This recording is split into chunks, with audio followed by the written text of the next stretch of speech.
devenir une bonne vendeuse? Cette question, un jour ou d'autre, on a tous pensé. Pour vous qui êtes entrepreneur, pour vous qui êtes vendeuse, et pour vous qui pensez à être vendeuse ou à entreprendre quelque chose, donc comment devenir une bonne vendeuse est vraiment quelque chose que nous devons savoir. Est-ce facile de devenir une bonne vendeuse? Si, il y a des personnes qui sont nées vendeuses, il y a des personnes qui arrivent rapidement à convaincre quelqu'un, à faire acheter des choses que cette personne n'aime pas. Mais pour devenir une bonne vendeuse aussi, il y a des gens qui trébuchent, des gens qui ne savent pas comment vendre. Parfois c'est dommage, les gens ont des bons produits, mais ils ne savent pas vraiment comment vendre leurs produits. C'est vraiment dommage de passer à côté de cela parce que devenir une bonne vendeuse, mes amis, ça prend.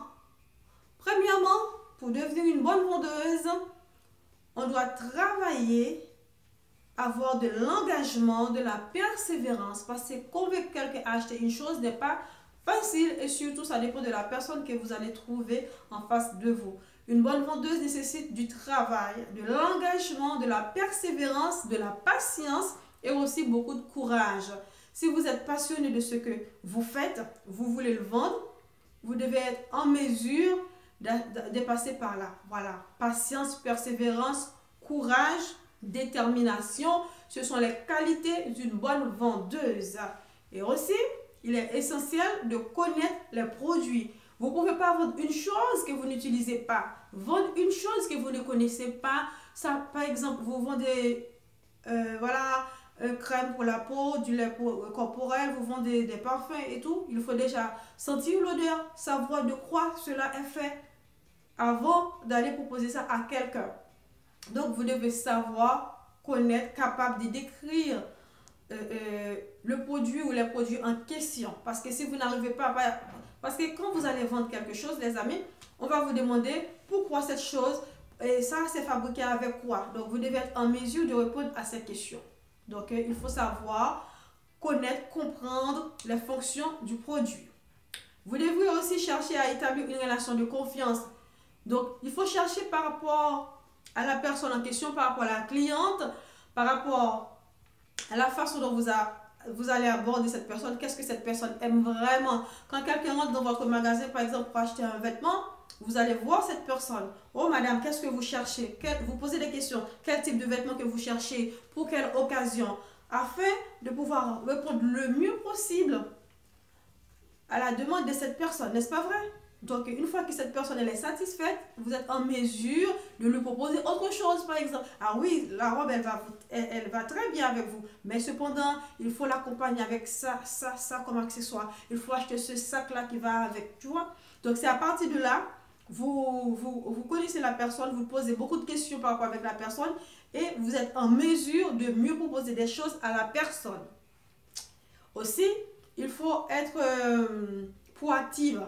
Donc, la personne vous demande quelque chose, immédiatement, allez chercher cette chose. Ou vous, même si vous n'avez pas cette chose, lui proposez une solution rapidement. N'attendez pas, par exemple, vous passez une commande. La commande, elle est terminée.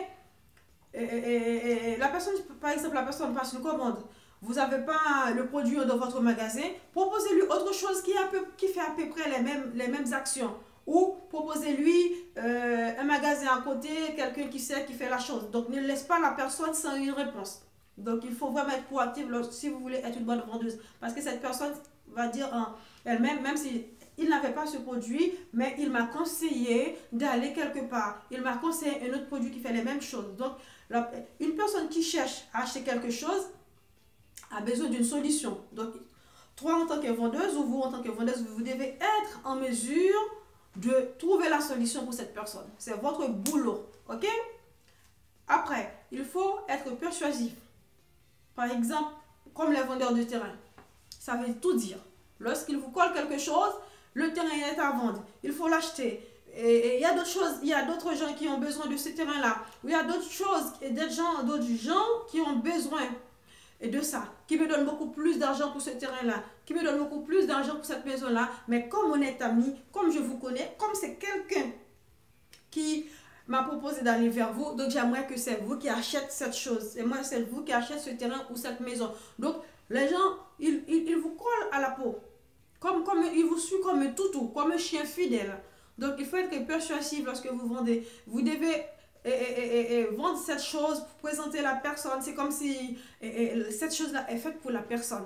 C'est comme ça que vous devez présenter votre produit. Par exemple, cette robe-là, ça va vous trop bien. Cette chaussure-là, oh là là, dans vos pieds, c'est autre chose. Hein, on dirait Cendrillon. Donc il faut vraiment, comme on dit, le client est roi. Il faut faire en sorte que le client se sent qu'il est vraiment roi. Donc, pour devenir une bonne vendeuse, il faut avoir ces qualités. Il faut être persuasif. Il faut être persévérante, patience, connaître vos produits. C'est-à-dire, il faut pas rester juste j'achète, je revends. Non, il faut savoir de quoi ce produit est fait, pourquoi, quelles sont les qualités, quels sont les bienfaits. Et aussi, parfois, il faut même aller plus loin, demander à la personne, est-ce qu'elle est allergique avec telle ou telle chose? Si oui, j'ai d'autres choses à vous proposer et tout.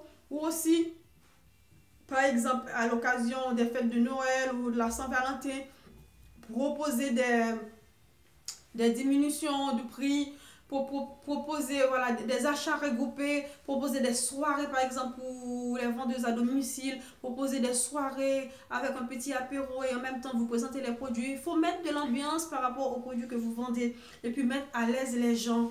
Déjà, les gens quand ils se sentent à l'aise avec vous, ils n'hésitent pas à acheter. Surtout, mais c'est vraiment quelque chose, vous allez voir, ça roule, ça coule. Quand les gens sont à l'aise, ils sont bien face à vous, ils vont acheter, ils vont recommander vos produits à d'autres personnes. Donc, pour être une bonne vendeuse, c'est pas automatique. Il y a des gens qui ça glisse naturellement, mais il y en a d'autres personnes, il faut vraiment travailler sur ces points-là afin de pouvoir vendre vos produits. Parce que c'est vraiment dommage si vous avez des produits de bonne qualité et ça reste chez vous, ça reste dans les stocks, c'est pas bon pour vous, c'est pas bon pour votre entreprise et aussi c'est pas bon pour les clients qui ont besoin des choses de qualité. Et puis les choses de qualité existent, mais ils sont restés par manque de connaissances, par manque de publicité. Donc mes amis, faire le nécessaire pour devenir une bonne vendeuse, car tôt ou tard, on a tous quelque chose à vendre. Parfois c'est nous-mêmes. Merci.